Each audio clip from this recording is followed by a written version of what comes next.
Hello বন্ধুরা, welcome back to my channel. কেমন আছেন আপনারা সবাই? আশা করি আপনারা সবাই খুব ভালো আছেন। তো বন্ধুরা, আজকাল চুল পড়ে যাওয়া বা চুল পেকে যাওয়া, চুলের মধ্যে ড্যান্ড্রফ, চুল অনেক রাফ হয়ে যাচ্ছে বা চুলের গ্রোথ একদমই হচ্ছে না, তো এরকম ধরনের সমস্যা হয়েই থাকে। তো সেক্ষেত্রে আজকের রেমেডিটি দারুণ উপকারে আসবে। চুলজনিত যত রকম সমস্যা সব কিন্তু পুরোপুরিভাবে দূর হয়ে যাবে। তো চলুন ভিডিওটি শুরু করা যাক। তো বন্ধুরা, এই রেমেডিটি তৈরি করতে বেশি কিছু জিনিসের প্রয়োজন পড়বে না বা বেশি খাটনিও হবে না। অল্প জিনিস দিয়েই দারুণ একটা পাওয়ারফুল রেমেডি তৈরি করব। তো তার জন্য প্রথমে আমাদের নিয়ে নিতে হবে লং। এখানে কিন্তু লংয়ের পরিমাণটা একটু বেশি করেই নিতে হবে। তো বন্ধুরা, লং আমাদের চুল আর স্ক্যাল্প দুটোর পক্ষেই খুবই উপকারী একটা উপকরণ।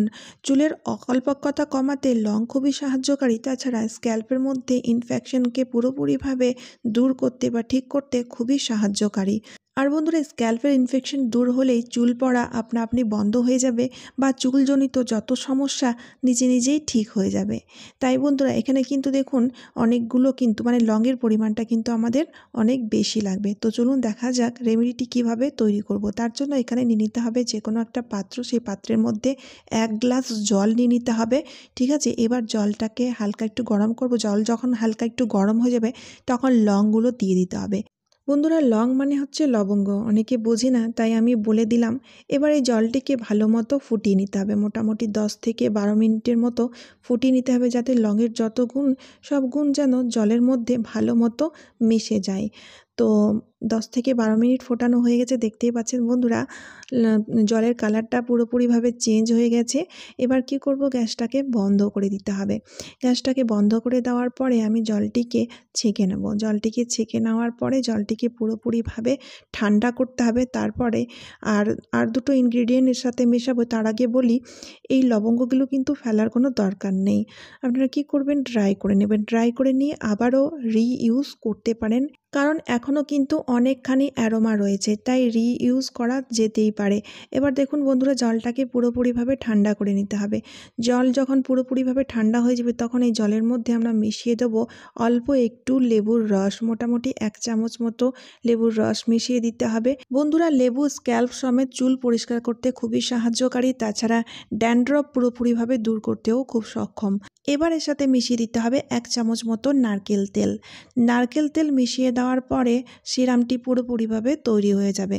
তো বন্ধুরা, অনেকেই রয়েছে যারা তেল চুলে তেল লাগায় না বা চুলে তেল লাগাতে পছন্দ করে না। বিশেষ করে এখন গরমের দিনে তো চুলে তেল লাগাতে আমাদের কারোরই ভালো লাগে না, চিপচিপে হয়ে যায়, খুব গরম লাগে। তো সেক্ষেত্রে চুলে তেল না লাগালেও কোনো অসুবিধা হবে না যদি আপনারা এই সিরামটি ইউজ করে থাকেন তাহলে।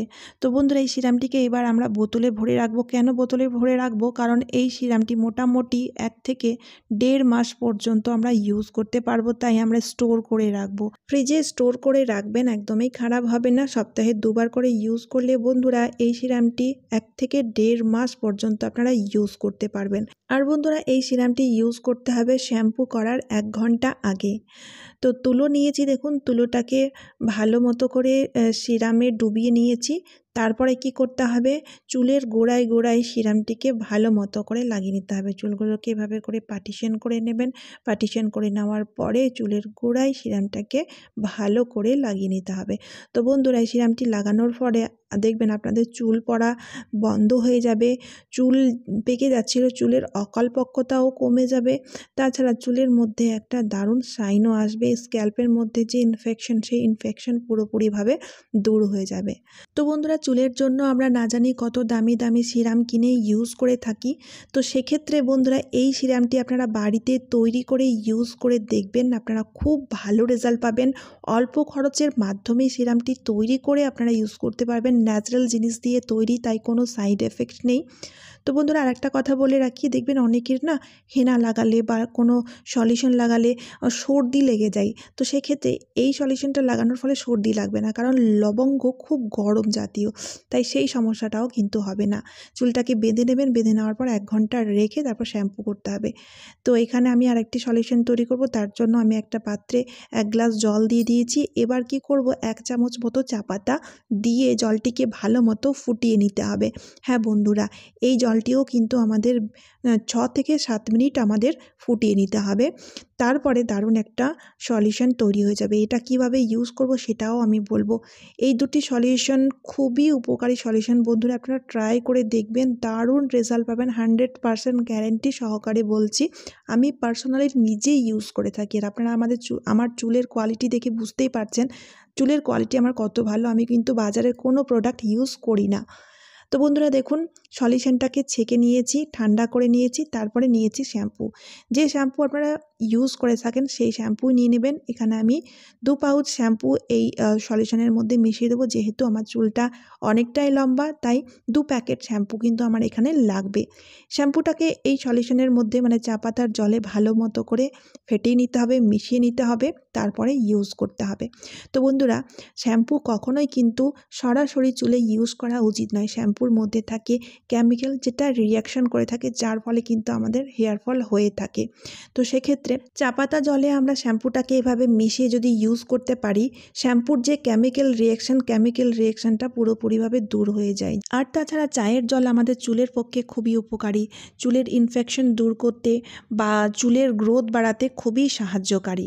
তো বন্ধুরা, আমরা যখন চুল শ্যাম্পু করি, এক্ষেত্রে আমরা দেখুন চুলটাকে না এইভাবে করে রেখে তারপরে শ্যাম্পু করি। তো সেটা কিন্তু মানে ভুল পদ্ধতি। এই পদ্ধতিতে শ্যাম্পু করলে কিন্তু আমাদের চুলের হেয়ার ফল অনেক বেশি হয়ে থাকে। তো সেক্ষেত্রে আপনারা কী করবেন, সব চুলগুলোকে সামনের দিকে আনবেন, চুলটাকে ভালো মতো ভিজিয়ে নেবেন। ভিজিয়ে নেওয়ার পরে শ্যাম্পুটাকে ইউজ করতে হবে। তো এই সলিউশনটা যেহেতু আমি তৈরি করেছি, সেই সলিউশনটাকে এভাবে করে একটু ঢালবো আর হালকা করে মাসাজ করে নেব, আর চুলটাকে ভালো মতো পরিষ্কার করে নেব। এখানে আরেকটা কথা না বললেই নয়। তো বন্ধুরা, যখন আমরা চুল শ্যাম্পু করি সেক্ষেত্রে চুলটা কিন্তু ভিজে থাকে, আর চুলের গোড়াগুলোও কিন্তু বেশ অনেকটা উইক থাকে। তো সেক্ষেত্রে এই সময় যদি আমরা খুব বেশি ঘষাঘষি করে থাকি মাথাটাকে, তাহলে আমাদের কিন্তু অনেক হেয়ার ফল হয়ে থাকে। তাই মনে রাখতে হবে, শ্যাম্পু করার সময় কখনোই কিন্তু চুল খুব বেশি রাব করব না, খুব বেশি মাথাটাকে ঘষবো না। ঠিক আছে, এভাবে হালকা একটু ম্যাসাজ করতে হবে, হালকা একটু ঘষে তখন শ্যাম্পু আমাদের করতে হবে। তো এইভাবে শ্যাম্পু করলে কখনোই কিন্তু আপনাদের হেয়ার ফল হবে না। এবার চুলটাকে ভালো মতো ধুয়ে নেব। চুলটাকে ভালো মতো ধুয়ে নেওয়ার পরে তারপরে আমরা নিয়ে নেব অ্যালোভেরা। এখানে আমি ফ্রেশ অ্যালোভেরা নিয়েছি, আপনাদেরও কিন্তু ফ্রেশ অ্যালোভেরাই নিতে হবে। অ্যালোভেরার একটা ছোট্ট টুকরো কেটে নেব। কেটে নেওয়ার পরে এটাকে কিন্তু আমরা চুলে ইউজ করব অ্যাজ এ কন্ডিশনার। কারণ বাজারের কেমিক্যাল জাতীয় কন্ডিশনারগুলো ইউজ করলে চুল সফট আর শাইনি তো হয়, কিন্তু প্রচুর হেয়ার ফল হয়ে থাকে। তো সেক্ষেত্রে বন্ধুরা, আপনারা এই ট্রিকটি অবশ্যই ট্রাই করে দেখবেন। অ্যালোভেরা জেলটিকে শুধুমাত্র চুলের লেন্থে লাগিয়ে নিতে হবে ভালো মতো করে, আর 2 থেকে 3 মিনিটের জন্য রেখে দিয়ে তারপর ধুয়ে ফেলতে হবে। বন্ধুরা, বিশ্বাস করুন, আপনাদের চুলের কোয়ালিটি এত ভালো হয়ে যাবে, আপনারা নিজেরাই বিশ্বাস করতে পারবেন না যে এটা মানে নিজের চুল কিনা। আমি এইভাবেই, এই পদ্ধতিতেই পুরো রেমেডিটাকে ইউজ করে থাকি। আর আপনারা দেখতেই পাচ্ছেন আমার চুলের মধ্যে যেমন শাইনি রয়েছে, সেরকমই লম্বা আর স্ট্রেট। দীর্ঘদিন ধরেই আমি করে আসছি রেমেডিটি। আপনারাও ট্রাই করে দেখবেন, আপনারাও 100% রেজাল্ট পাবেন। চুল জাতীয় যত সমস্যা পুরোপুরি দূর হয়ে যাবে। তো চলুন বন্ধুরা, আজকের মতো এই পর্যন্ত। আশা করি ভিডিওটি ভালো লেগেছে। ভিডিওটি ভালো লাগলে লাইক, শেয়ার, কমেন্ট করতে একদমই ভুলবেন না। তারই সাথে ভিডিওটিকে বেশি বেশি করে শেয়ার করে দিতে হবে, যাতে বাকিরাও উপকৃত হয়ে থাকে এই ভিডিওর সাহায্যে। আর আপনারা কে কোথা থেকে আমার ভিডিও দেখছেন অবশ্যই আমাকে কমেন্টের মাধ্যমে জানাবেন। তো চলুন বন্ধুরা, আবারও দেখা হচ্ছে অন্য কোনো নতুন ভিডিওতে। টাটা বন্ধুরা।